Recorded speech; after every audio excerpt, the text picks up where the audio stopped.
I'm going to show you how we, as the listing agents, generated 24 offers for our client with a high-level overview of our 7-step process. And no, this isn't from the craziness of 2021. We actually closed November 22nd of 2024. Step number 1, collect information on the seller's situation and the property. Every property and every situation is going to be different.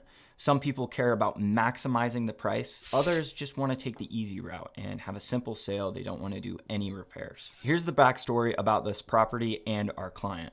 So a few months ago, my wife got a message on Instagram saying, "Hey, can you sell my duplex?" He actually heard her on a podcast almost 4 years ago and had been following her ever since. The owner wanted to sell because he knew there were some big ticket items coming due and he wanted to cash out before that time came. He said we could go check out the exterior of the property because he was still trying to figure out what he wanted to do with the money after he sold it. So Shelby and I walked around the property and he wasn't wrong. It was a 65-year-old building that was going to need some love in the coming decade. Now, I wasn't surprised, but later on, I'll get to why it's really important to hire a listing agent who at least knows a little bit about construction. Now, most people don't really notice the details, so let me walk you through and kind of just show you what I saw. There were lots of cracks in the drywall, and it was just the seams of the drywall. It was nothing crazy, like the entire building was shifting. Holes in the flooring, such as like the carpet and even some of the laminate flooring in the kitchen.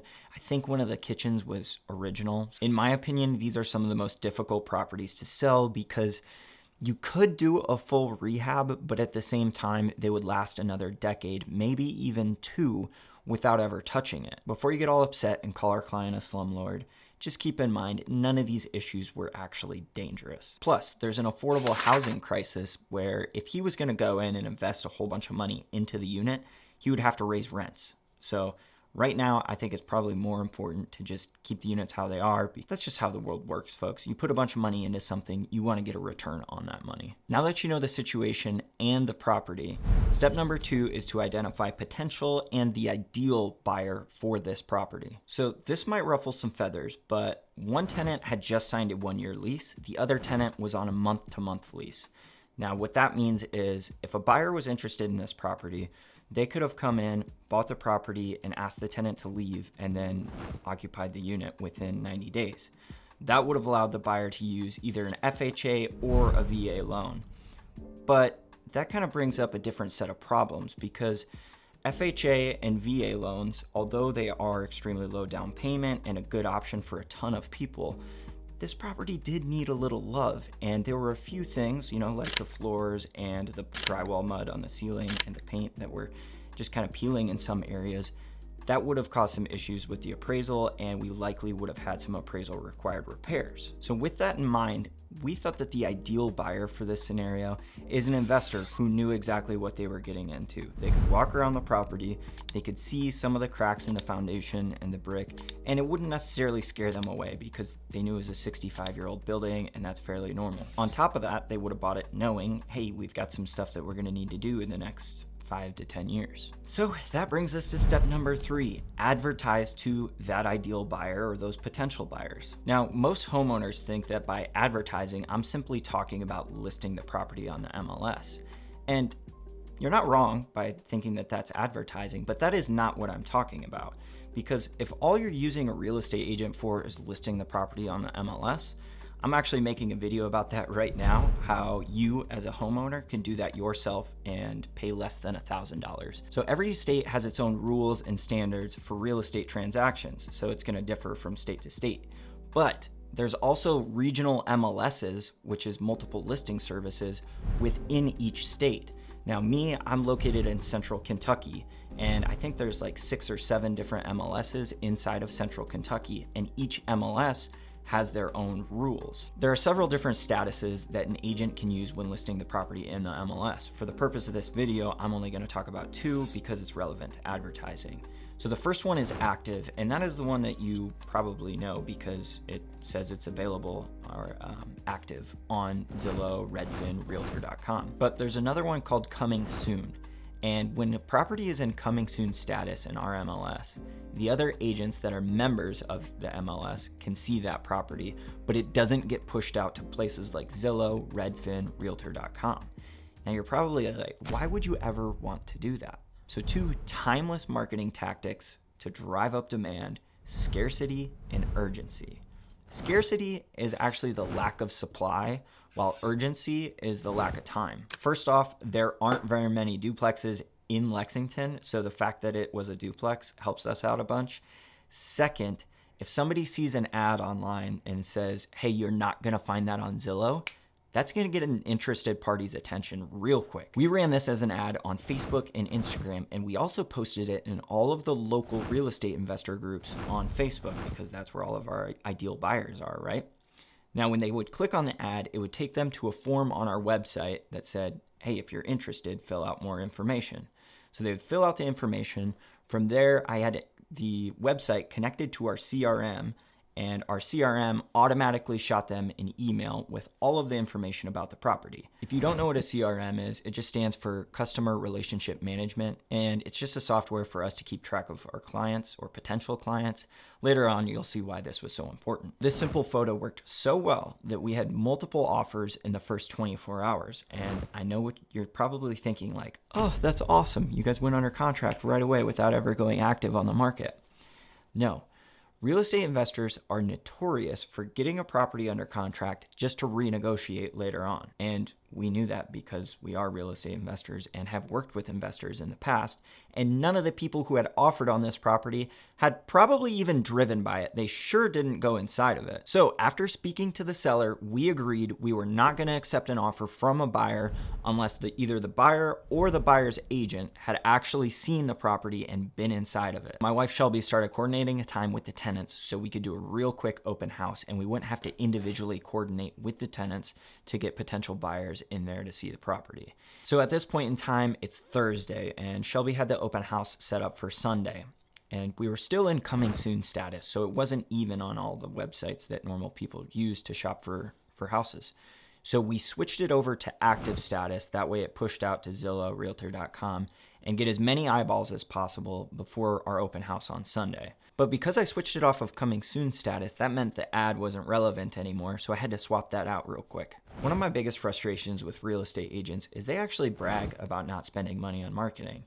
And if you're paying them thousands or tens of thousands of dollars to sell your property and they're not spending any of it on marketing, what are they really doing? We spent, I think, $300, almost $400 on this property, and over 69,000 people saw it.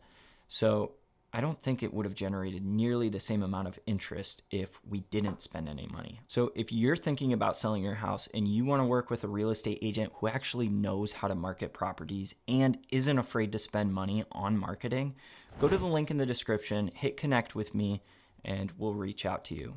And if you're not in Central Kentucky, we work with people all over the country, so don't let that stop you. That brings us to step number 4, and that's the open house. So remember earlier when I said we had all those people in our CRM?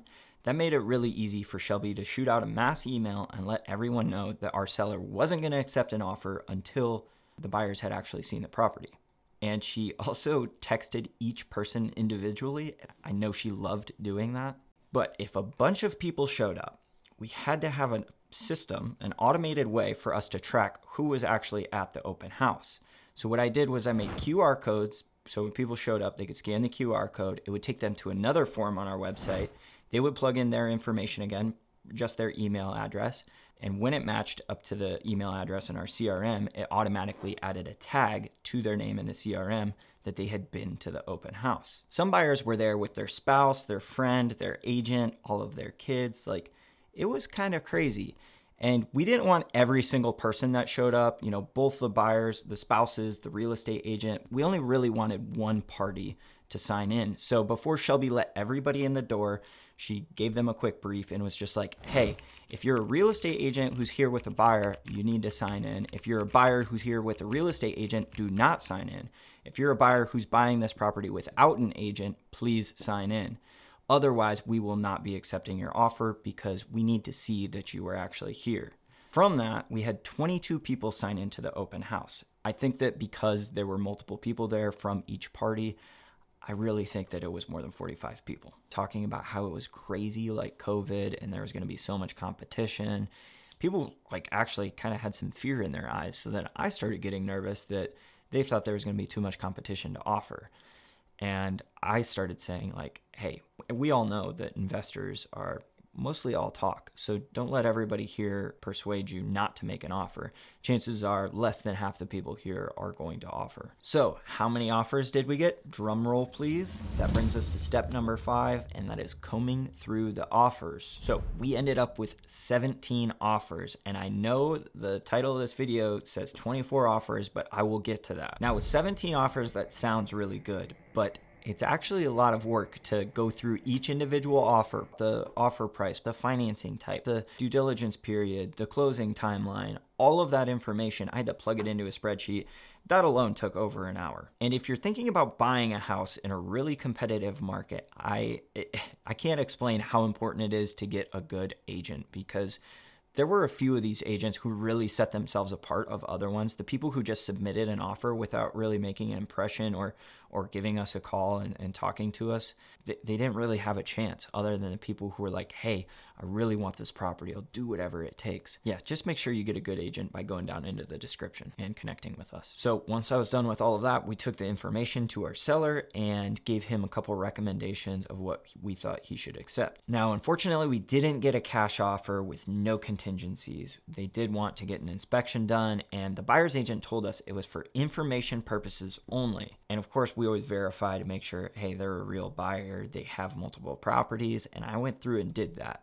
And Shelby, of course, she's got plenty of experience working with investors, was like, hey, just so you know, just to verify, if your buyers get something in the inspection that they don't like, they're going to come back and renegotiate, right? The buyer's agent was like, oh yeah, of course, it's pretty much a done deal. So we went under contract with them, but it didn't last long. Now, we were thrilled to accept an offer for $280,000, especially since the listing price was $240,000.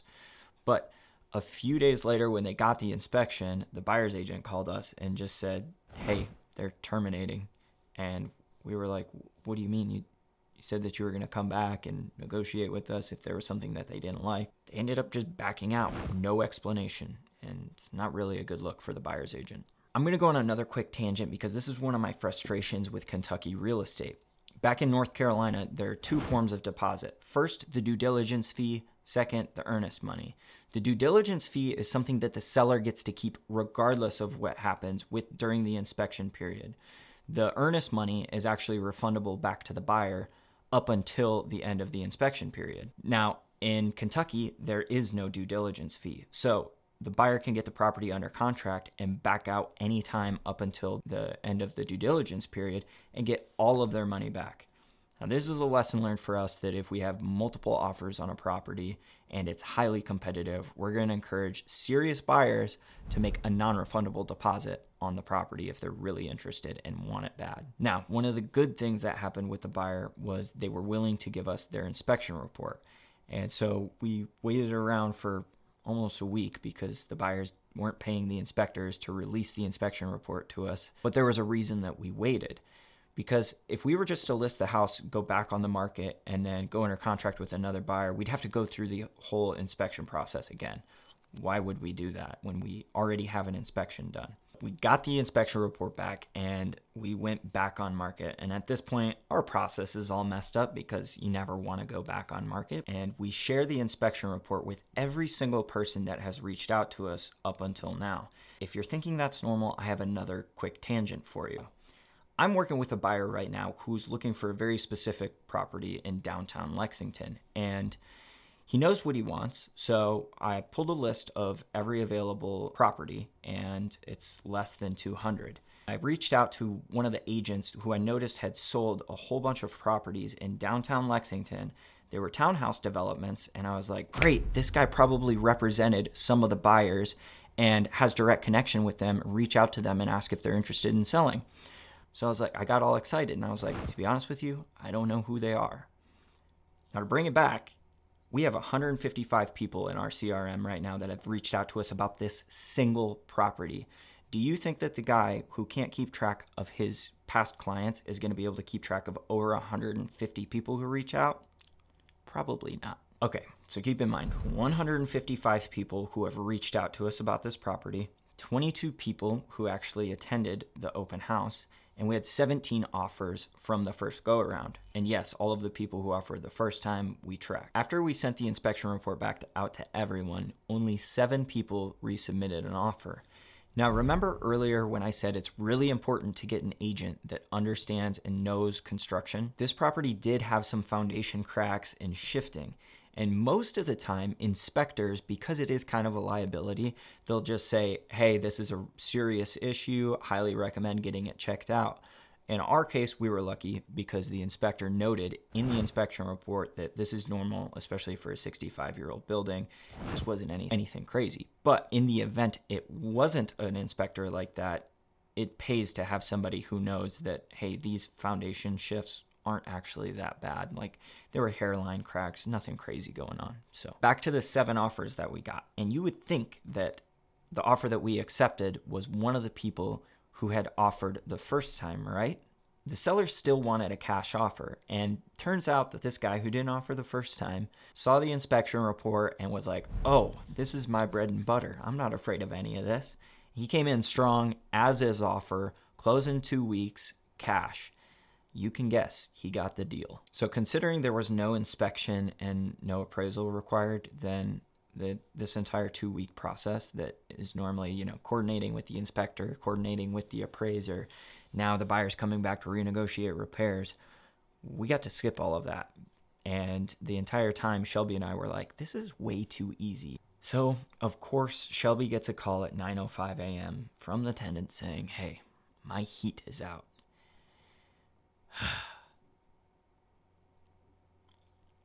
So, of course, we're wondering, shoot, are we going to delay? What is the buyer going to think? What is the seller going to think? Will the buyer still close? Buyer ended up not wanting to close on the property without the heat working. And so Shelby started coordinating, finding different HVAC guys to go out there. And it turns out that the only issue, since it was a gas furnace, was one of the sensors was a little dirty. So they just went out there, cleaned the sensor, boom, heat was working. Problem solved. That only took a couple hours. But then 20 minutes before the seller was supposed to go in and sign, they had a sick kid at home, very, very ill, didn't want to leave him home alone, so said, hey, we need to delay until Monday. Big panic all morning just to find out that it's not going to close. So, of course, Shelby gets her brain working again and says, hey, will you guys send somebody out there, a notary, to go close this? And they're like, yeah, of course. So they sent someone out and we closed that Friday. So step number 9, which is supposed to be step number 7, I believe, is we ended up closing for $250,000 with a list price of $240,000. On top of that, the seller didn't have to pay a buyer's agent commission, so they got to pocket a little extra money. A common statistic you'll see in the real estate industry is that roughly 1 out of every 10 real estate agents are actually worth what they charge. Now, one of my goals with this channel is to direct people away from those 9 out of 10 agents who are just overpriced and aren't really good at what they do. So in this next video, I'm going to show you exactly how we are selling properties in a different state without paying a full commission to real estate agents, something that you can do yourself anywhere in the country.